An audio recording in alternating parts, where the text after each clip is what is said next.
Welcome to Riot Rumble, live from the Media Hub on riotradio.ca and on YouTube. As usual, I'm your host, Justin. With me, as always, is my co-host, Dan. And we have a lot to discuss today, Dan, don't we? Yeah, busy week. We're a little bit behind. Usually we're streaming earlier in the week, but yeah. Yeah, wrestling has just been insane this week. Yep. So much to talk about. A lot of, surprises, new shocks, and overall, this is probably one of the better weeks of wrestling post-WrestleMania. Absolutely, yeah. Definitely the best week. Hopefully next week they don't let us down. But leading up to Money in the Bank, it's they're getting back on track and things are getting hot. Yeah, for sure. So we'll get straight into it as got to talk about Smackdown. Now, Smackdown had a really good start as it was in Chicago. Yep. And the returning CM Punk was there. Yeah, got the night off from Raw and went over to Smackdown, and what a night. This was amazing as he was greeted by Paul Heyman in Chicago there. They embraced.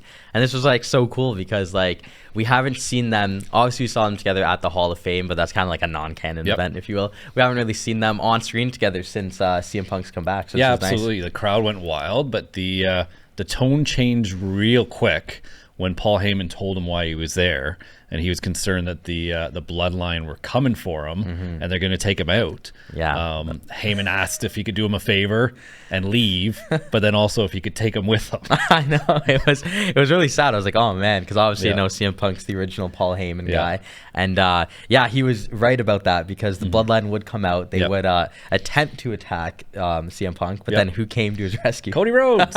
The good old Cody Rhodes with the great equalizer there as he Two brought sluggers. Yeah, what a way. Conveniently just chilling somewhere.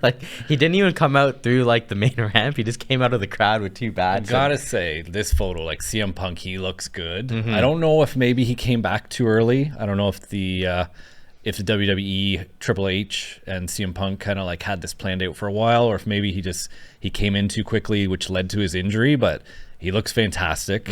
Obviously had some time off, been hitting the gym a lot, and let's hope that this is going to be a wicked long run for CM Punk. Yeah, for sure. And I see a title maybe at some point in his future. I know, Yeah, since he's come back, all we've wanted is more CM Punk. We were devastated when he got injured at the Royal Rumble.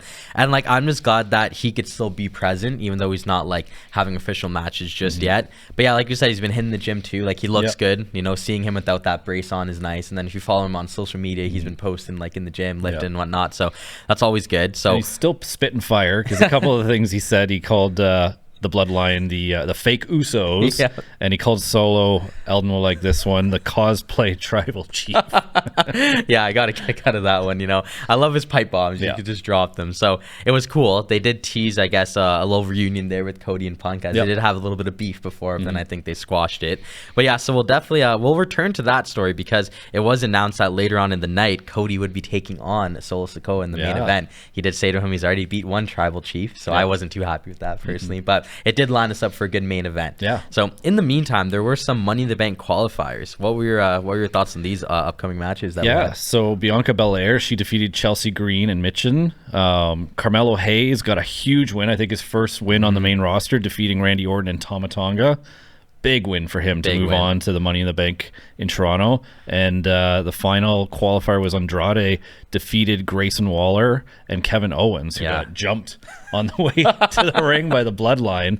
And that rivalry just keeps getting worse. It does, it really does. I do really want to highlight Carmelo Hayes, though. One of our boys. We always big him up whenever we talk about him. This is a huge win. Absolutely. Beating a member of the Bloodline and then Randy Orton himself. I didn't, honestly, when that match was announced on paper, I didn't think it was going to be Hayes that was going to win. No, I thought Randy had a couple of weeks off. I didn't think he had really enough time to fully recover from the injury that he had. I thought Tama Tonga would probably win it because, man, he has been really good, really impressed with him. He fights hard and aggressive, but good for Carmelo. Eventually the guy's got to get a W, and he finally got one. So yeah, exactly. Good for him. I think for him too, because he's such a cool character. He's obviously known NXT fan favorite from when he was there for a couple years.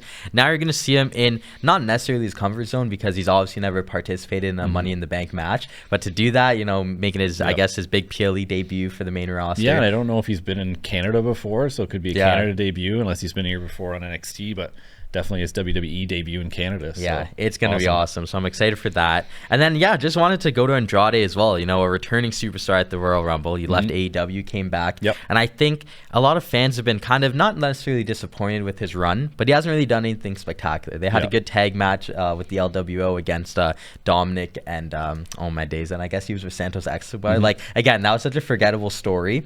So now he's going to get back into the limelight with this match. He's someone that's been in Money in the Bank before. So I'm really excited to see him. I know you're not too familiar with him just because he was, you know, there a bit ago, then he left. But I think you're in for a treat when you see Andrade in this match. And it seems like from some of the matches we've already had and some of the upcoming matches with potential people who could win, some of the underdogs are winning, which is nice to see, especially having a big match like this. And we're going to have maybe someone different win for a change, or at least we get some cool stuff with some lesser known fighters. So yeah, for sure, definitely looking forward to that.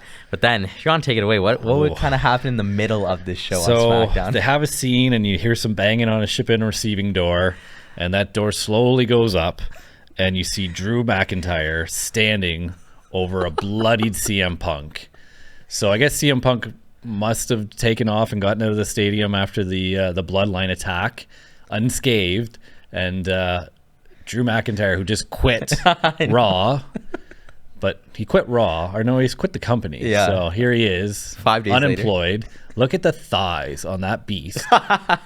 What a monster. I know. And CM Punk covered in blood, beaten.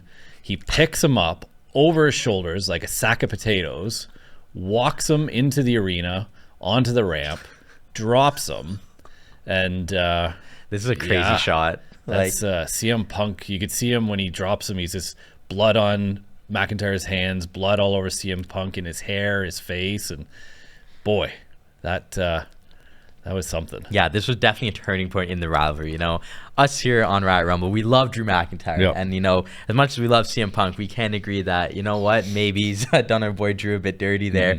But this was wild because I didn't think this was gonna happen. I should rephrase this. Sorry, I thought Drew was gonna return and obviously attack him, but I didn't think it was gonna be like that. No, I thought and maybe in Chicago. Too. Yeah, exactly, but right. And the fact, right? Yeah. So all the stuff that Punk's done, especially in his hometown, in Scotland, at Castle, you know, it's kind of like, where else do you get him in his hometown? So I thought, it was really good storytelling. We had this discussion off air, and it's actually looking like, in a way, this feud is like this generation's Bret Hart, Shawn Michaels. Yeah, you know, when they had their feud, they actually didn't fight in the ring one-on-one for months, which I think a lot of people kind of forget, especially like me, like it's way before my time. But like I saw someone break it down, and it's like it really is like the amount of build-up this is happening. 6-7 months now, because we're gonna be in July next week. So once July hits, we're going on 7 months since they interacted in the Royal Rumble, and still no one-on-one match. So this is probably the most ruthless chapter of this story so far. So we'll probably see that SummerSlam, you're thinking? I think so, yeah. And they're going to keep going back and forth, getting each other, beating each other up. I don't know how hurt CM Punk is, because I think SmackDown, we didn't hear anything from Drew. I think Drew just kind of, after that disappeared, we heard that they took CM Punk to the hospital in an ambulance. We found out on Raw more information about what happened. We finally see Drew get to speak, but yeah, I love it and I hate it at the same time. I know, because I like both guys. And at first, I think a couple months ago, I was kind of more siding with CM Punk, and now I think I'm a Drew guy now, and I feel bad for Drew. Like, what happened at WrestleMania sucked, but we thought for sure at Castle that he was going to win, especially in the hometown.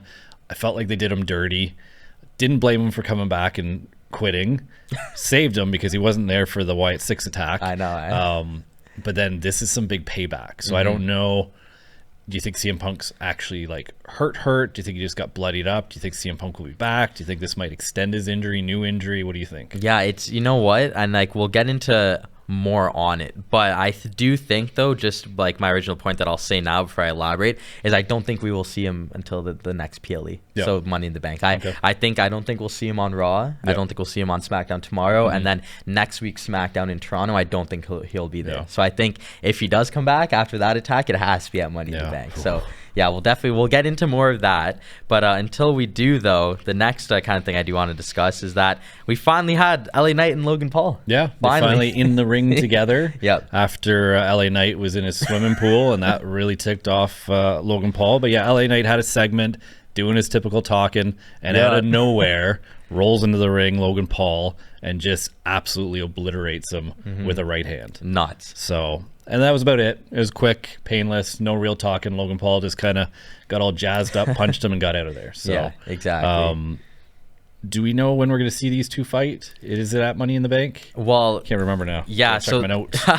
Well, I was gonna say they are touted to have. They are in a qualifying match next week. Okay, yeah. So we'll get into that when we do. But yeah, with that being said, still no scheduled one-on-one matchup. But I am finally happy that we're seeing them in the ring together. Yep. Just because, like, you know, it is cool with the vignettes, and then but it is also kind of like annoying when one of them cuts a promo on the other and they're not there. Yep. Like we saw LA Knight do that while Logan's playing Tetris. Yeah. We've seen Logan just talk about LA Knight, and you're expecting the music to hit and it doesn't. So this was definitely shipping in a video and pre-recorded. So, exactly. So this was a good change. I do think, like we mentioned a couple weeks ago, that this is the SummerSlam matchup to make. I would hate it if they somehow did this earlier, but I don't think they can at this point. No. So I think, unfortunately, you know, not a lot to talk about with that one specifically, because again, it was quick and harmless, like you said. But we had to bring it up just because it's been a good story that they got going on, and as always, Prime, unofficial sponsor of the show. So there you go. Love it. So before the main event, we had a little bit backstage action, which we love. Yep. And we saw Paul Heyman and Solo Sikoa backstage. And Heyman was kind of ticked off, and he said, you know, Roman promised me that CM Punk was off. You couldn't hit him. You couldn't take him out. He was off limits. And then what did Solo say to Paul Heyman? Because that was the big thing. Yeah, Solo dropped a bombshell and said to Paul Heyman, he's like, let me stop you right there, Paul. He's like, Roman's not coming back. And that's the picture you see here. He says that, and Paul Heyman is like so shocked, doesn't know what to think. I'm watching at my house not knowing what to think. My brothers are in awe. I rewound it. Yeah. Because I thought, did I hear him say that? Like, did he actually say that? I could not believe it. Probably the biggest bombshell we've heard so far since WrestleMania is that apparently Roman Reigns, the tribal chief, is not coming back. And you got to wonder, like, along these ways, like, there's been little things that Solo's kind of dropped. Like, he told us that, oh, you know, I'm still talking to him, which we didn't know. We're like, maybe he's lying, maybe he's not. And now he's saying he's not coming back. Yeah. And it's like, well, why? Yeah, like, is that true? Like, did Solo do something to him? Did the bloodline do something to him? Is he's had enough and he's just broken down from the loss at WrestleMania? But I don't know. It's definitely interesting. I think along the way, like you mentioned, when we've heard Solo say that he's talked to Roman's giving him orders, this and that, to hear that he's apparently not coming back at all, that's, like I said, that's a bombshell. Do you trust him? I don't. And I haven't trusted him since the start, unfortunately. I haven't trusted him since he put on that bad weekend costume. And it's funny because we'll get into more of the bloodline soon, but just to stay on Solo, it's so funny the role he has, because I feel like we all like the other bloodline members, you know, the Tongans. They've been killing it, you know. You mentioned Tama Tonga earlier, great fighter. Tonga Loa is cool to see back. And it's like more of Tonga Loa, like he's fresh new, but like been impressed with those guys. But then with Solo, it's like, not my tribal chief. Don't like him. But like we did mention, though, we will get into the match itself. So Cody Rhodes main event match against Solo Sikoa, maybe a preview of a future matchup, who knows. But unfortunately, this matchup was short-lived, because what happened? Typical of any bloodline fight, it doesn't finish. You know, Cody was dominating off the start. You know, he looked angry. He's ticked off. He got beat up by the bloodline after Castle. As you can see here, he's jumped by 3 guys during the match. So obviously disqualified. Cody wins by disqualification. And then Orton and Owens come out to help Cody, and it looks better. We're like, oh, there's our boys, the RKO boys. We're still waiting for podcast episode number 2. But they came out and things seemed good, and then things seemed bad.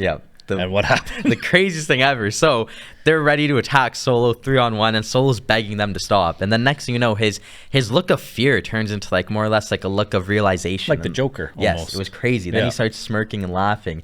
And then someone made their long-awaited WWE debut, as Jacob Fatu would come in and absolutely lay waste to RKO and Cody Rhodes. Insane. Unbelievable. Takes out Kevin Owens there.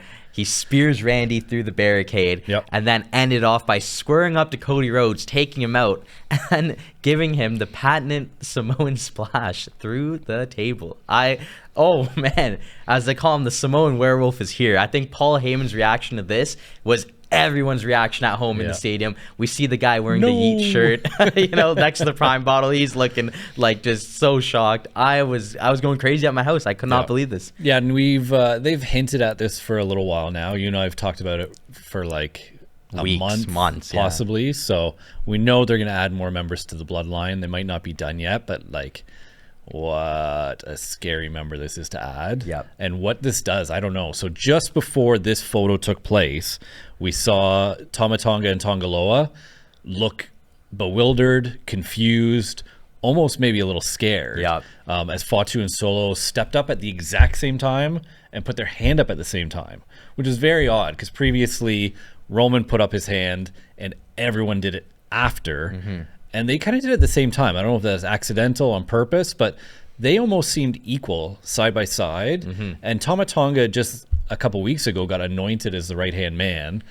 And he's like looking, what's going on here? Now, obviously, they both stepped up. They put the hand up. Tongaloa like is still a little like, what is going on here? Paul Heyman, you can see him a bit in the back, but he looks like he's having a stroke. Poor guy. Dazed, man. He needs some time off. These last few weeks have been rough on that guy, Hall of Famer. But man, this new bloodline, this could be scarier than the previous bloodline from WrestleMania. As much as I love Roman, as much as I love The Rock, these four guys with Tama Tonga and Jacob Fatu, they are so unpredictable. And if they add anyone else, like, I don't know who's stopping these guys. It's insane. When you see Jacob Fatu make his long-awaited debut and he squares up to Randy Orton, Kevin Owens, and Cody Rhodes, and he manhandles all three. That's the thing. It wasn't a bloodline attack. It was a Jacob Fatu attack. He's been heavily, like, I guess, teased and talked about, like you mentioned, and, like, he's even gotten the Usos co-signed from years ago now because he's actually their first cousin. So his father was the Tonga kid, and so that is Rikishi and Umaga's brother. So he's actually first cousins with Solo and the Usos. So it's like, he's finally here, and I think, kind of like to your point, we don't know what these guys could do. And I think with someone like Jacob Fatu, and I'm not really trying to like big him up too hard, but he might just be the scariest member, the most impressive one. He took that head kick from Kevin Owens, and it didn't even phase him. If anything, it made him have more energy and get more wild. So I don't know. Like I think we'd also talked about this off air weeks ago, and Jacob Fatu almost seems more like he should be the leader and not Solo. So I don't know if like something's going to happen there, and maybe we'll see a change of guard. Maybe, I don't know. But he's scary. And one of the points that my brothers made too is like, when have you ever seen a Samoan with dreadlocks? You know? Like, he's pulling up with the red dreads. And maybe it just looks scary, yo. Maybe Roman's not coming back because maybe he's looking at these four guys and he's like, I'm retiring. I'm done. It was wild. I think with this new bloodline story, to your point, unpredictable. That's the best way I could put it. I would say the Roman storyline was more quote unquote dominance and victories, but this is just unpredictable, and I think that's even scarier, like you said. So that's how SmackDown ended. It was a wild ending. You're left off with the new bloodline putting up the ones in stereo, and it was just wild. So unfortunately, we have to wait till tomorrow night for SmackDown, which is going to be wild because like obviously the bloodline are going to be there. It's going to be crazy. So I thought SmackDown, one of the best SmackDowns post WrestleMania, if not really the best. Good. Yeah, it was really good. Like, I know before WrestleMania, like, I really liked it because it's the Rock parts. Big fan of the Rock, but I think as a whole, top to bottom, I think these shows are better. So these are probably the strongest shows they've done potentially in years. Because there was some filler going into WrestleMania where show would be really good, start off really good, end really good, but there's some quiet parts in the middle. There's no quiet parts. Like, these shows are just absolutely on fire. This was an amazing SmackDown, and like you said, top to bottom, just legit. And I'm really excited for tomorrow's episode of SmackDown just because this is what we got last time out. So I'm excited for that reaction. So we'll move on now to our next segment if you want to lead us in. So we do have some ringside rumors.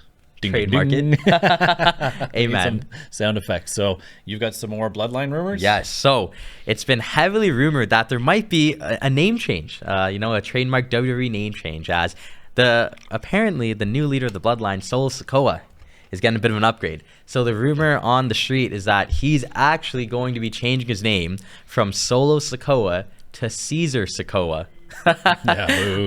Going from Roman to Caesar, and this comes after the WWE filed a trademark for the name Caesar Sikoa. Now, in my opinion, this is there's no way this is a new member of the bloodline. I don't see it. I Yep. see the name Sikoa has only ever been with Solo, Yep. and I see this being maybe his crowning moment. You know, like I said, we had Roman Reigns, Yep. and now we have Caesar potentially. What are your thoughts on that alone, just to play on names? I think even just recently, if we look at fighters getting upgrades, like The Rock came back, and as big as The Rock is, you know, he became the final boss and he took on a new persona. So Solo becoming the main guy and the tribal chief and the head of the table, I think it makes sense to, you know, give him a new name, crown him the king, and, you know, Caesar's a pretty mighty name. So. I know. It's one of those ones where looks like it that they're going all in with this push on potentially Caesar Sikoa being the new, I guess, face that runs the place, as AJ Styles would say. And now it's like, well, what happens to Roman? Does this set up a crazy Roman versus Caesar kind of matchup? Yep. Who knows? But yeah, that's like probably the biggest rumor right now, I would say, because amidst everything, Solo himself could be getting a name change. So I'm definitely glad that we're able to do a little ringside rumors there, just because, you know, that it is a legit thing. So it'll be interesting to see. We'll definitely keep tabs on that. And I don't think this is going to win over any fans for Caesar. I don't think any of us are going to switch. If anything, you know, I think it just makes people dislike him more. Yeah. But in a good way, right? Like he's playing the villain right now and he's doing a good job, because most of us, you know, don't really like him, but it's not that he's not good. He's good. He's a good villain, you know, so why not give him a name that makes us even more angry? Exactly. So amen to that. But yeah, so that's what we got for Ringside Rumors today. Absolutely. Going to move on now to this past episode of Monday Night Raw. And just a heads up, just like we just said about Smackdown, this show top to bottom was one of, if not the best Raw of the year, in my opinion. Absolutely. So it kicks off right away with Drew McIntyre comes the man out himself. And as you can see in his hand there, he's got a bracelet, and it looks familiar. Yep. But first, you know, crowd's not happy. They're chanting CM Punk. They're booing him. He gets ticked off. He says he's back. You know, the crowd is dead to me. And then he speaks into the camera because the crowd, you know, he's done with them. And he took CM Punk's fan-made bracelet that bears the name of his wife and, in the words of Drew McIntyre, his stupid-looking dog. Oh my God. You saw my live reaction to that promo. When he said that, and I heard it for the first time because I watched it back here, I started crying. Like, I was dying of laughter. I'm like, you need to see this Drew McIntyre And then the promo. crowd chanted the dog's name, which I don't know if that has ever happened in WWE history. It was wild because he just, like you said, just the name of your wife and your stupid looking dog. I couldn't. It was so good. And he was just, honestly, as much as we love Punk, loved this from Drew. He needed to retaliate, and I think to make it personal now, after again CM Punk blew a kiss to McIntyre's wife at WrestleMania, and now we get this kind of get back. I'm really excited what's next, like we mentioned earlier. And you know what, this could be a potential, because I didn't want to say this in the SmackDown part of it, but now that he's acknowledged that he took the bracelet with the wife AJ, maybe AJ Lee makes her return. Who knows? She hasn't wrestled in, it feels like forever. It's probably like 10 years now, to be honest, and she hasn't she hasn't been involved in a storyline in like a decade. So if AJ gets her return, I would not be mad at that at all. But yeah, strong start from Drew. Yeah, and obviously a quick quit for him, because he's back. He's asking the boss to get into the Money in the Bank tournament. And a quick update on Punk. They said he's recuperating at home from his injury. So we don't know much. We don't know if he's going to be back next week on Raw. We don't know if he's going to be gone for a while, but he's hurt. So. Yeah, it'll be wild. So then moving on to just another match we discussed, as we had Ludwig Kaiser taking on Braun Breaker. After the Spear of the Century happened last episode, we finally got their matchup now. So what ended up happening in that one? So Braun Breaker just absolutely a monster again, delivering a perfect Frankensteiner from the top ropes. It was amazing. And then what's been going on lately? Interference. Sheamus comes in, takes out Kaiser, and then gets speared by Breaker. Yeah, it was like a trifecta of stuff, you know. It's like doing that Spider-Man meme of like, you get one. And it was funny because a couple weeks ago when Kaiser attacked Sheamus, we were both confused. We're like, why does Sheamus get the win? It should be like a no contest. And now we're kind of in that same boat, because it's like Breaker is easily winning this matchup, and then Sheamus returns the favor, and now it's Kaiser gets the win. It's something in the loss column for Breaker. So it was funny. Like in all honesty, like it was funny to see. But man, Braun Breaker once again, just impressive, so impressive. And that Frankensteiner, man, you know, I know you love Scott Steiner, so I'm sure you'd love to see that stuff. So it is really cool with him. And then, despite him getting the loss, maybe he won the battle, because it was announced that Sami Zayn will actually be defending his belt at Money in the Bank, the IC title, against Braun Breaker. Is this Braun's chance? Is this his time? I was surprised. You know, we saw that segment backstage, and Sami kind of just like, I don't know if he sees Braun Breaker and it's just like, man, that's the guy who I want to fight or not. But he seemed to pretty quickly be like, fine, you want it, you got it, we're fighting. So that's going to be a good match. Good to see Braun Breaker get a championship fight. Yeah. So, but I don't know who's going to win that one. Yeah, I know we discussed this a couple weeks ago with Sami Zayn's reign. As much as like I didn't want him to beat Chad Gable, he did beat Gunther for the belt. And I feel like you can't have Gunther have the longest reign ever and then have Sami Zayn have the title for like 2 seconds, right? So with that being said, I'll just throw it out there. I think the trend might continue, and you might see this end in disqualification as well. This way it protects both fighters, but it'll be interesting to see, though, because I really don't want to see Braun Breaker lose. Yeah, and from recent matches, it seems like Sami does better when he gets beaten badly, and then he pulls out a victory out of nowhere, right? He doesn't really dominate a match and then win. He takes a beating, and then out of nowhere, he'll kind of flip something and he'll win, which... if you're going to fight Braun Breaker, you're going to take a beating. So we know one thing for sure, no matter what happens, is Sami's going to take a beating. Yeah, I'm with you on that. And later on in the show, there was another Money in the Bank qualifying match for the women's side, as we had Lyra Valkyria taking on Kairi Sane and Shayna Baszler, with Valkyria coming out on top. Really happy with that, just because I'm a big fan of Lyra. Like you mentioned with the men's on SmackDown, it's cool to kind of see the underdogs get the opportunities, because on paper, I would pick Kairi Sane, to be honest. And then if not Kairi Sane, I would go with Shayna Baszler. So I was actually really surprised that Lyra won. Maybe she actually wins the briefcase. You know, that could be a future discussion, but I was happy, though, that she won. And then next up, we finally got to find out what's been boiling for the last week after Uncle Howdy took out half the roster. Is Chad Gable alive? We thought he was dead. He posted the funny zombie picture. We're like, what's going on? And he comes out and he's Chad Gable, and he says, I cannot be killed. And he's going to take on these monsters. So he takes on Money in the Bank qualifier, Braun Strowman versus Bronson Reed, Chad Gable. And that was a match. It was a great match. That is a little man against two giants. It was a great match. It was a great fight. And you know what? For the first time, I think in like a month, we could sit here and say Chad Gable won.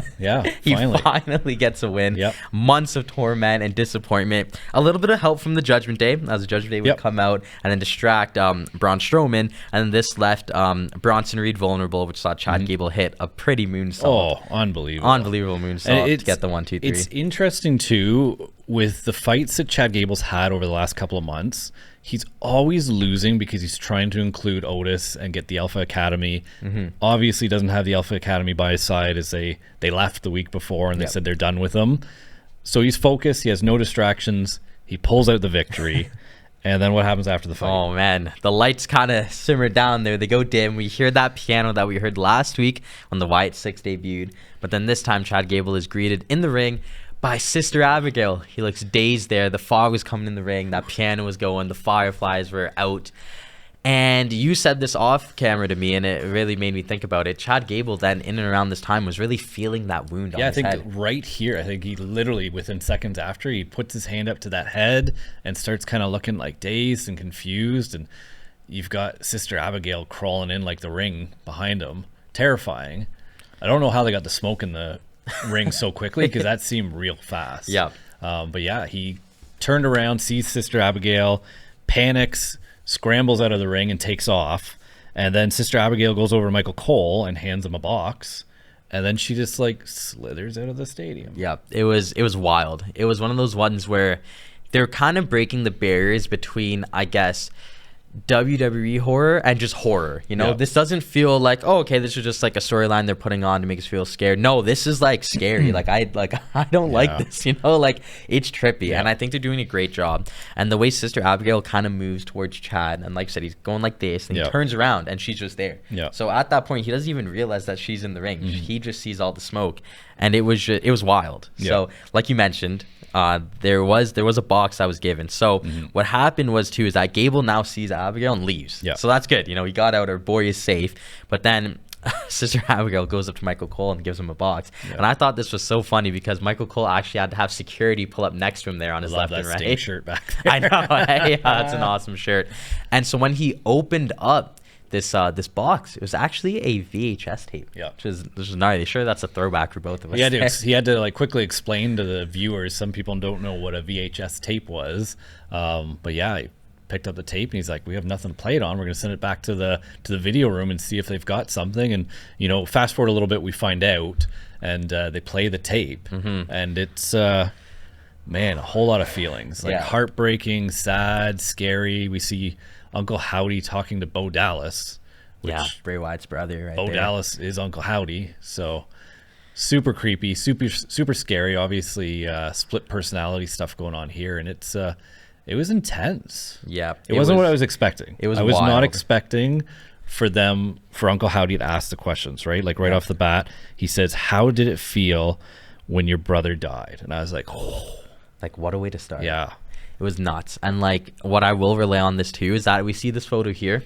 It was like a low resolution video too. Like it wasn't like a high quality thing. It felt like, for lack of better words, it felt like one of those Blair Witch movies. Yeah. Like, you know, like low cameras just like recording. And it was cool because you kind of had Uncle Howdy in more of a tamed way. You know, the question was asked, but it wasn't yelled. It almost was like twisted though. Like almost like, as you hinted to Gable, it's almost like maybe after the attack they've done something and they're like manipulating him, which we kind of see after in the next part. But yeah, it's almost like he creepily saying things almost to like he's messing with them. Yeah. And his response back was to the first question was like, the most important thing in my life was taken away from me and nothing was ever going to matter again. So heartbreaking. Heartbreaking. It's so sad.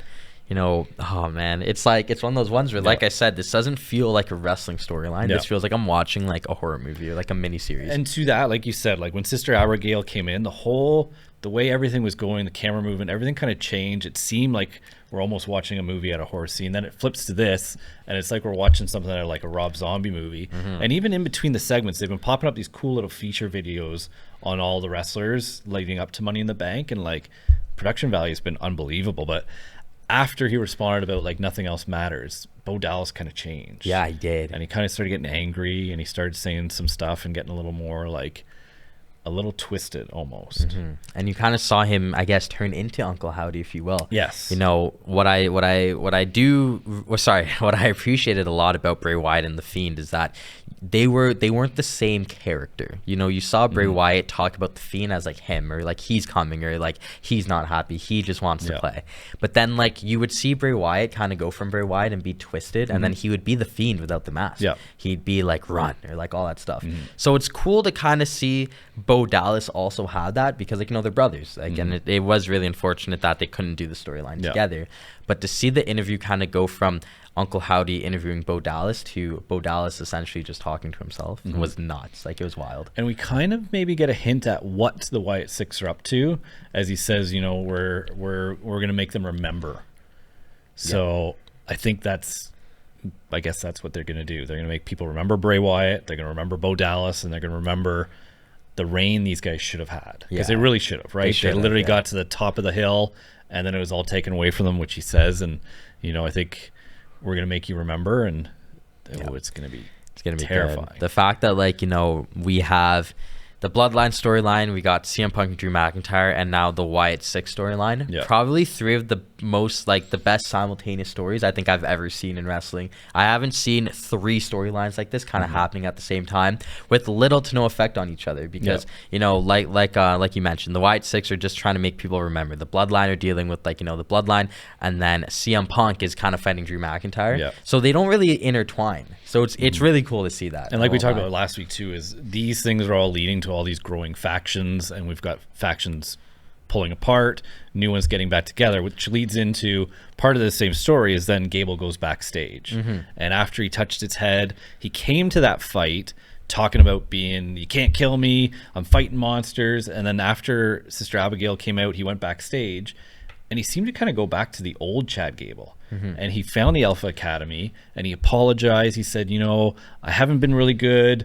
You guys are my family. And Otis says, no, I'm done. And Otis leaves. And Maxine says, like, really sorry what happened to you. It sucks, but like, Otis is really mad.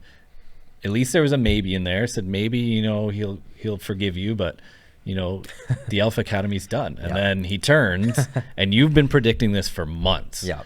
Who did he turn and who was there? He finally turns and sees the Creed brothers. This has been my homily for so long. As you've been calling this for months. Yeah, I'm so happy. This is really good. This is what I've, as been wanting to see for months. Yeah. And I think this is such a good turn for both, I guess, Maxine and Otis plus Chad Gable. Yep. Because now you have a real faction here that's kind of on the cards. And I think the Creed brothers are probably have the most potential for any tag team on the roster. Yep. And Chad Gable's Chad Gable, man. We rave about him all the time because he's super talented in that ring. And I think if this is going to be the start of a new faction that we've been predicting, I'm very excited for this. So I think this is definitely one to look out for. Kurt Angle, this is the time to come back. Yes. If there's ever a time for Kurt Angle to come back in a coaching capacity, obviously, or a mentor, like a Paul Heyman type, man, with the Creed brothers, with Chad Gable and Kurt Angle, not be the wildest thing ever. It would be like the greatest thing. It'd be such a, like, I guess, 180 for Chad Gable to go from the miserable Alpha Academy to the Creed brothers with Kurt Angle. Money, cinema right there. Where do you see the Alpha Academy going? As you mean like the I guess Otis and stuff. Honestly, I feel like they'll get a break from TV. Yeah. I don't see anything right now, unfortunately. And then with Sami Zayn taking on Braun Breaker, he's not even going to take them in. I know we were kind of predicting that, but now I don't really see that. No. Honestly, like, hot take, if they ended up in NXT, that'd be really good. Yeah. I think that would be like a nice clean slate, but I just don't want them involved with Chad Gable anymore. I think we've been there, done that, and I think this could be the start. Like you said, been predicting it for months, so this could be the start.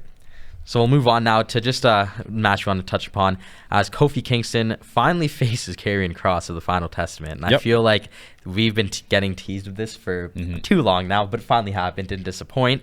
As we write here in our notes that the Authors of Pain actually took out Xavier Woods backstage. Yep. And this led to Karrion Kross getting a win. Yeah, and holding up 7. That was amazing. 7 WWE champions that he's now defeated. Yeah, it was so cool. And what's he going to have to show for it? Because I just don't see, like, there's too much other stuff going on. I know. Where's there room for him right now? I know, it's wild. When he was in NXT, he was the NXT champion for a bit. Was really dominant. I just think wrong place at the wrong time.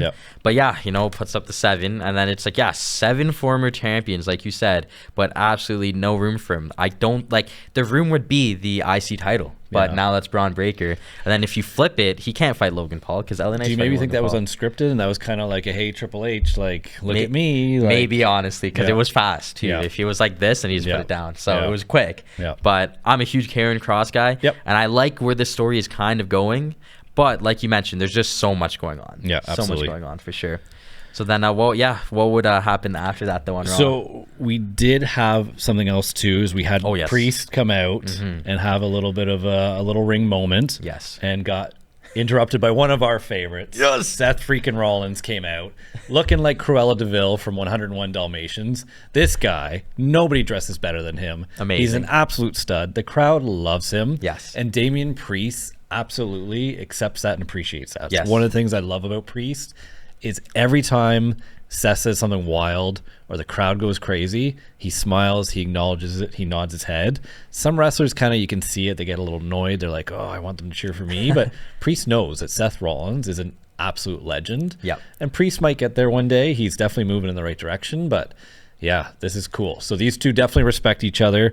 And Seth Rollins gave him a bit of a challenge. Yep. He said, if you beat me, I'll never challenge you for the title again. But if I beat you, you leave the Judgment Day. I know, huge ramifications there. Yeah. This is what I love about wrestling, because that alone is such like a 2000s thing. You know what? If I win, if you win, it's like, it's so cool, right? Like, that's the kind of stuff you love.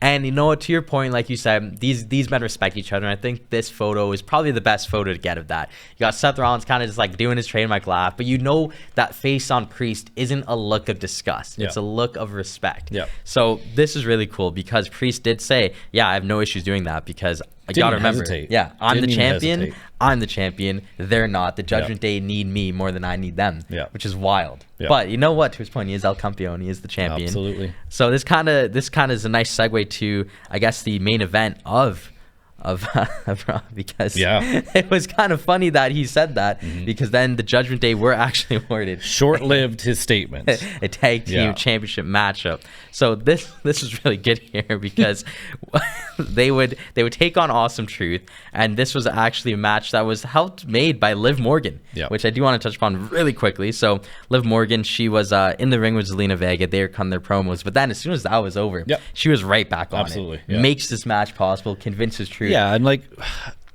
unfair. We haven't talked about Liv a lot the last couple of weeks. She is the women's champion now. There's been this storyline with Dom. There's just been so much going on that we haven't really touched on that, but she's been there. She's all over the place. She's saying funny things, doing wacky stuff, distracting the Judgment Day a lot. And definitely turning heads. But yeah, she gets in this match. So it was really cool because she distracts R-Truth backstage and says, okay, cool, I need you to let the Judgment Day fight y'all. And then in this moment here, she gets up on the ramp and is cheering for R-Truth. It was funny. And then when R-Truth goes over to embrace her, she then gives him a neck breaker on the ropes. It was nuts. And then to everyone's, I guess, shock, because I didn't think this was going to happen, the Judgment Day, Finn Balor gets the 1-2-3 off of coup de grace. And we have new tag team champions. This was wild. I did not expect this. And I didn't even know this match was going to happen. I don't think anyone did. So to have the World Tag Team belt on the line at the end of a Raw, an amazing event, Raw, and then short-lived with what Priest said. He's like, they don't need me. I'm the champion. They need me. Well, tables have turned really quickly because now the Judgment Day are the champions. So we've talked about this for a couple of weeks as well, almost every week. You know, the Judgment Day. How much longer are they going to last? Are they still going to be together? Is it just going to be Priest leaving? And it's starting to look like a reality now, not a prediction. But do the Judgment Day need Priest, and does Priest need the Judgment Day? I think if you asked me this question at I'd say about 10 p.m. Monday, I'd say absolutely not. Priest does not need them. You know, he's the champ. They aren't getting any wins because they haven't been. You know, they're dealing with Liv Morgan. She's been distracting them. They have nothing going on. But then once 11 struck, we got new tag team champions. And one thing that I do want to pull up too is that it even ended off with Liv Morgan joining in the celebrations. So and look at Finn Balor's face. Look at JD McDonough. They're accepting her in now. So it was a wild time for the Judgment Day in the second half of this episode. Like in a 4 or 5 week span, like Liv Morgan has caused so much disruption. Like we got to remember, she's the one that hurt Rhea Ripley. And this is Rhea Ripley's group. So like, where does she fit in when she comes back? Where does Priest fit in? And like, Dom's in love. So, I don't know. And like at the end of the show, they said, is Liv the Judgment Day's Yoko Ono? And like, she's breaking up the band. She really is. Like, absolute disruption. But the new Judgment Day, you add Carlito and Dom in there with Liv Morgan. And that's another huge faction in the WWE with 5 people. A women's champ, tag team champions, and the world champ, but the world champ could be on the way out, which is wild. And then where does he go? It's crazy. I think they're in a situation now where, like everything you just said, where they might not even quote unquote need Damian Priest. And if Damian Priest leaves the Judgment Day, I've seen him do this in NXT. I think he could be a single star. Absolutely. So after WrestleMania, when he took the title from McIntyre, I didn't like it. I wasn't a huge fan of his. You know, some of the fans harped on him, maybe unfairly. Slight modification to his look, little change in his attitude. He is the most improved, I think, out of the entire roster since WrestleMania. Because I'm now a big fan of his. I think he's in the ring, super impressive. Even at Castle, when his leg got stuck in the ropes, just went with it. Like, I think Drew wanted to get him out of the ropes. I think the ref wanted to get him in the ropes. And I'm pretty confident that he said, go with it. And didn't get hurt, luckily. That ended up well. But that was such a cool part of the fight. But yeah, insane. Really cool. And then the winner of this match is going to get Gunther at SummerSlam. Yeah. So it's like the matches are just stacking up. Like, Yeah. it's crazy. I would say that, like we both said, probably the best week of wrestling since WrestleMania. Both of these shows, top to bottom, were amazing. Yeah. And the fact that, you know, you have Raw or SmackDown, ending off with the new Bloodline, and then you have Raw ending off with the Judgment Day, the new tag team champions. Wild. And I just think that, like, if you would have asked me 2 weeks ago what's next for Liv in the Judgment Day, it would not have been that. No. You know, we saw them celebrating now together. Yeah. So the possibilities are absolutely endless with that. And is Liv just playing them? Do you think to get even more at Rhea Ripley, do you think she's just messing up and she's going to break them up and she's going to cause trouble? Or do you think she actually, you know, wants to just take over and she wants a group? I honestly think she wants to take over. And I say this because her words were very particular. And she said, I want to take everything that you loved, not necessarily take it away from her, but make it her own. Yeah. So that's why I do think she actually wants to be a part of it. And that is, to me, like the most proof, like the proof's in the pudding. She got them the match and helped them win the match, and then celebrates with them after the match. Like, it was wild. I'm still stunned that happened. And like, Priest didn't come back out and celebrate with them, Yeah. which is wild because this is his team. Yeah. He's the leader of the Judgment Day, and he didn't come out and celebrate with them. And I don't see Liv and Priest being together. Yeah. I don't see them ruling together, but I could see Liv being the head of the new Judgment Day. Yeah. So it's wild. Who would have ever thought that? No, not me. But yeah, so we will jump though into some PLE predictions. I know it is kind of early, but unfortunately, guys, I don't think we're gonna have an episode next week. So that being said, we do gotta make some early predictions. Now, right off the bat, I will say the Money in the Bank poster with Jey Uso, amazing. I think it's like the coolest thing.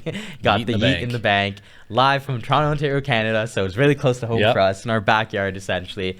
It's going to be great. And just like that alone, I'm sold.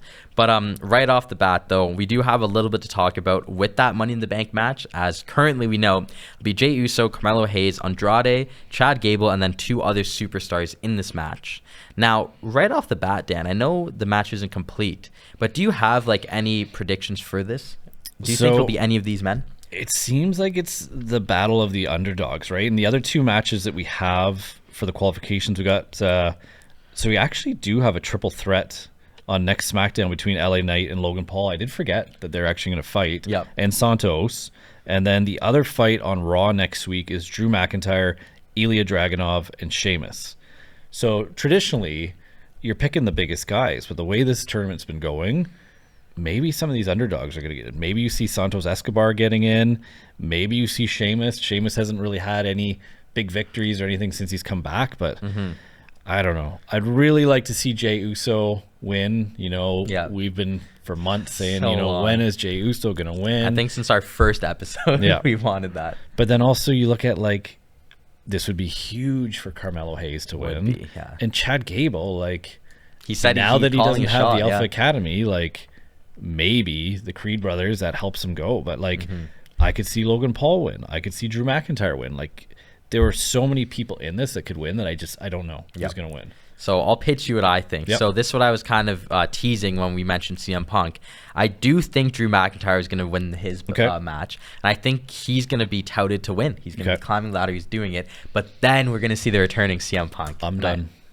Quit this organization if that's what happens. I'm out. That's what I think's gonna happen. So he's gonna cost him the Money in the Bank match. That's CM Punk's match. Actually, he's won it twice. So he's gonna cost him that match, and I think then we're gonna see a Chad Gable, a Jey Uso, Carmelo Hayes, just one of the guys that in the moment you're gonna be like, oh my God, Drew McIntyre just lost again. But then when they get up there and they climb the ladder and they win it, you're gonna be so happy. So in terms of who that is, I don't know. I would love it if it's Jey Uso, though. Like you mentioned, we've been wanting that for a long time now. But honestly, I'd be so happy with anyone else as well. So that's what I think is going to happen. We'll jump now to the women's. I actually don't really have a lot to say about this, to be honest. Just a bit of a head scratcher because we got so far Io Sky, Lara Valkyria, and Chelsea Green.